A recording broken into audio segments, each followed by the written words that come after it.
நிறுத்திடுவான்னு தோணுது மாமா. என்ன சகல சொல்ற? ரேவதி அந்த கல்யாணத்தை நிறுத்துவாளா? ஏப்பா, அவ நீ வந்துல அந்த கல்யாணத்தை நிறுத்துவான்னு நம்பிக்கிட்டு இருக்கா? ரேவதி மனசுல நான் தான் இருக்கேன்னு அவளுக்கு புரியணும். அது அவளை தாங்க ரியலைஸ் பண்ணணும்.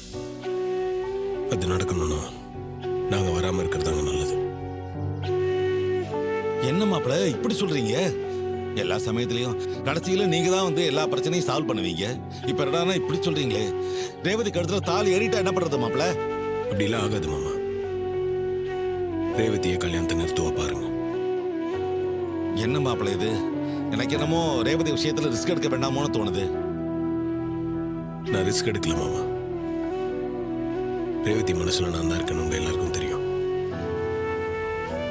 இன்னைக்கு ரேவதி இந்த கல்யாணத்தை நிறுத்தி அவ மனசுல நான் தான் இருக்கேன்றத அவளே தெரிஞ்சுக்க போறான். நீங்க எல்லாரும் தைரியமா இருங்க. நடக்கிறத வேடிக்கை மட்டும் பாருங்க.